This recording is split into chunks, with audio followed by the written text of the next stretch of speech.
berasal dari dua kata, yaitu pros dan kuon. Pros itu berarti kedekatan, dan kuon itu berarti anjing.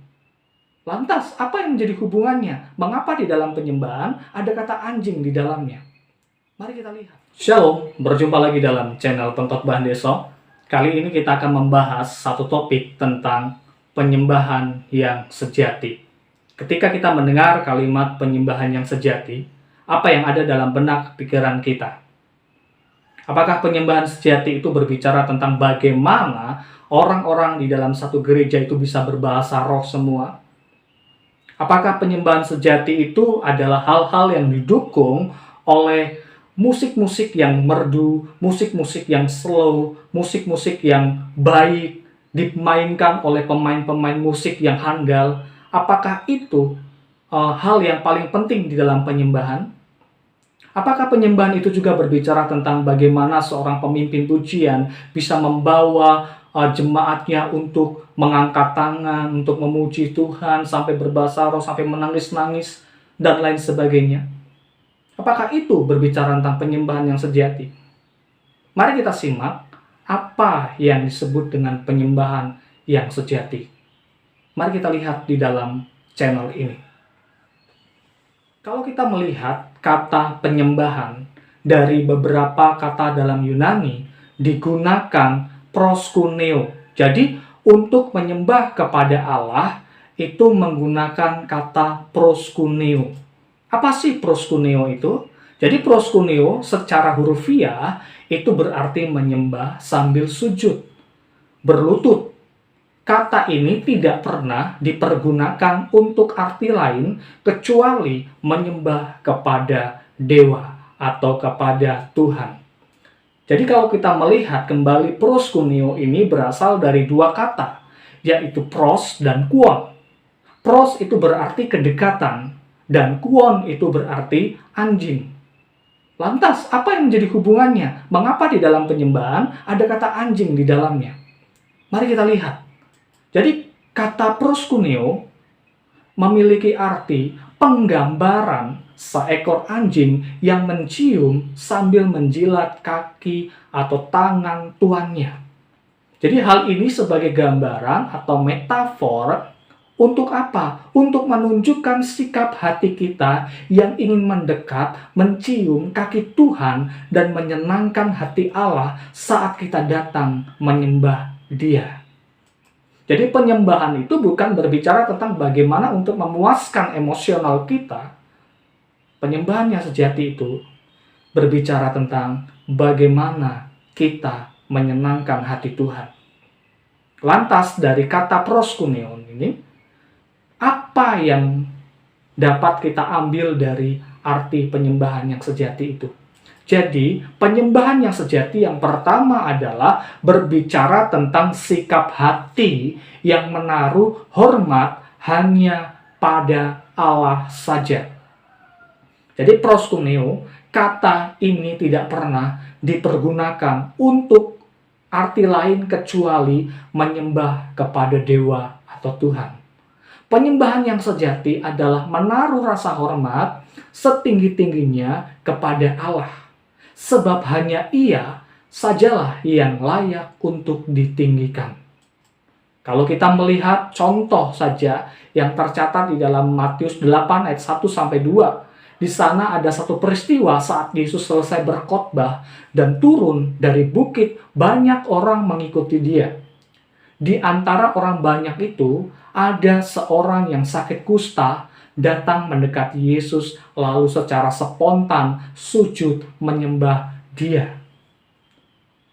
Perhatikan, Matius menggunakan kata kerja Yunani prosekunei, yang tepat diartikan sujud menyembah dengan perasaan hormat yang tinggi. Orang kusta ini sungguh menyadari bahwa Yesus adalah Allah yang Maha Kasih dan layak untuk disembah. Bapak Ibu Saudara-saudari yang dikasih dalam Tuhan, seperti yang saya tadi katakan bahwa proskuneo itu hanya untuk penyembahan kepada Tuhan yang sering kali digunakan hanya untuk kepada Tuhan. Ketika Yesus sadar bahwa dirinya adalah manusia biasa, nabi biasa, Ketika orang ini menyembah Yesus dengan kata proskunei, maka pastinya akan menolak. Tetapi di sini Yesus tidak menolak penyembahan yang dilakukan oleh orang yang sakit kusta ini. Karena Yesus sadar dia adalah Allah yang layak untuk disembah. Jadi penyembahan itu berbicara tentang bagaimana sikap hati kita mampu menaruh rasa hormat yang tinggi hanya kepada Allah. Percuma di dalam gereja kita memuji Tuhan dengan ekspresi emosional kita, tetapi hidup kita, hati kita tidak pernah menaruh rasa hormat kepada Allah. Penyembahan sejati adalah bagaimana hati kita menaruh rasa hormat hanya kepada Tuhan. Jadi, penyembahan itu berbicara tentang menaruh rasa hormat kepada Allah dalam segala hal yang kita kerjakan, bukan hanya ketika kita berada di dalam gereja. Jadi percuma ketika kita di dalam gereja menyembah, mengangkat tangan, memuji Tuhan, tetapi ketika keluar dari gereja, kita melupakan apa yang kita lakukan di dalam gereja. Kita lupa untuk menghormati Tuhan. Itu bukan penyembahan yang sejati.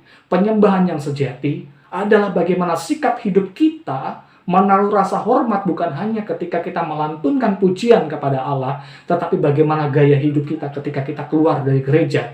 Kita tetap memiliki sikap untuk menghormati Allah. Jadi penyembahan itu juga bukan diidentik atau dibatasi oleh nada-nada slow.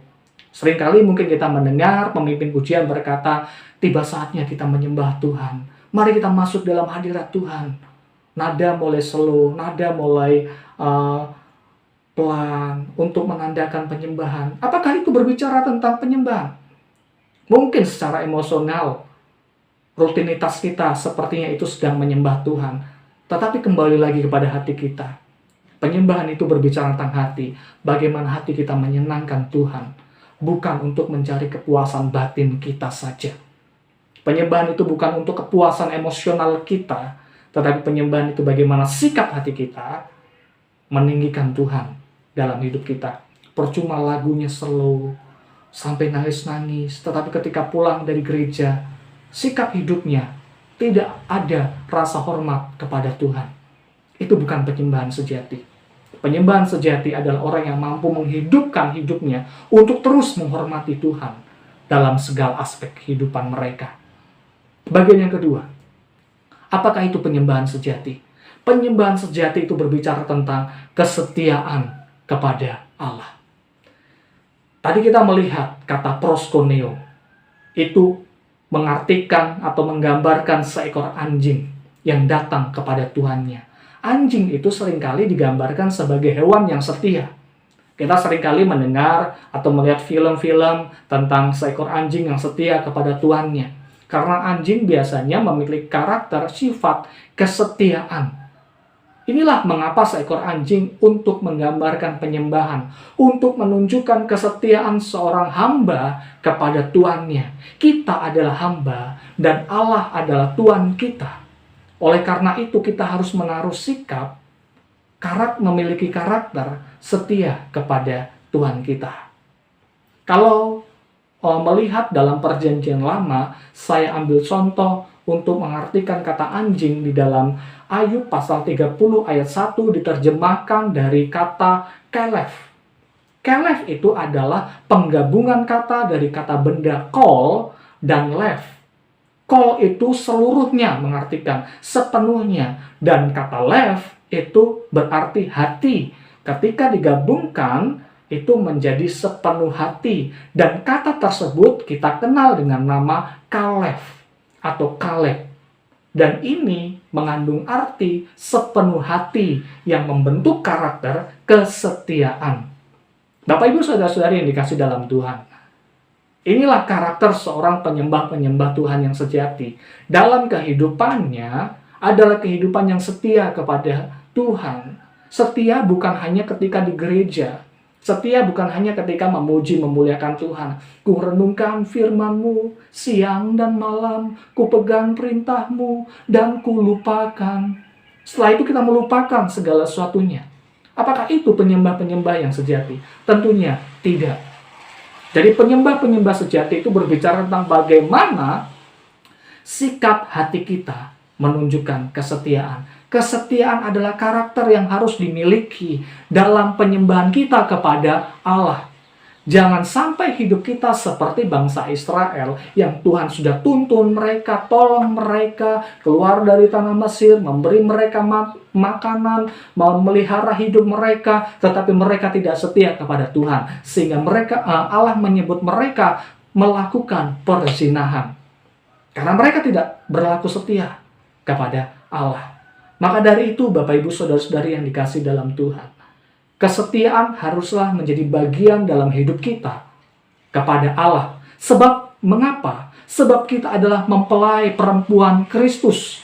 Kita adalah mempelai perempuan Kristus. Jadi, untuk mengartikan mempelai perempuan Kristus ini jangan salah arti ya. Jangan mengira bahwa ketika kita mati kelak di sorga kita menjadi perempuan semua karena kita mempelai perempuan Kristus. Tidak, ini hanya sebagai penggambaran, sebagai metafor untuk menunjukkan bahwa jemaat Kristus adalah mempelai perempuan Kristus yang dimana dikhususkan hanya untuk Kristus yang sebagai mempelai laki-laki. Jika menggunakan kalimat Paulus mengatakan jemaat Kristus digambarkan sebagai perawan suci yang hidupnya hanya untuk Kristus yang sebagai mempelai laki-laki. 2 Korintus 11 ayat 2-3. Sangat jelas di sana dikatakan bahwa Kristus adalah Tuhan dalam kehidupan kita. Dia adalah mempelai laki-laki dan kita adalah perawan suci. Yang harus apa? Yang harus menjaga kekudusan hidup kita hanya untuk Tuhan. Hanya untuk Yesus Kristus. Jangan sampai dunia ini yang kita hidupkan menjadi pelakor-pelakornya rohani.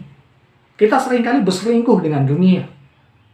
Dunia seringkali menggoda hidup kita untuk kita jatuh di dalam pelukannya.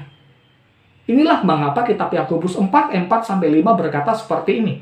Hai kamu orang-orang yang tidak setia, tidakkah kamu tahu bahwa persahabatan dengan dunia adalah permusuhan dengan Allah.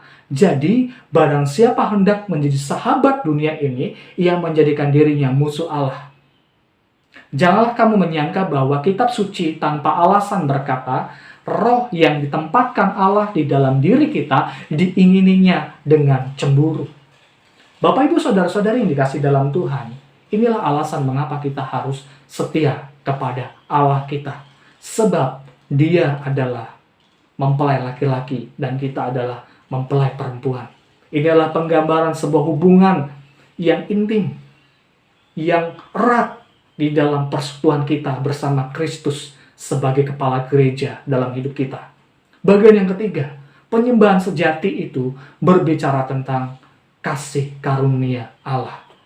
Jadi kasih karunia Allah adalah dasar untuk penyembahan kita kepada Tuhan.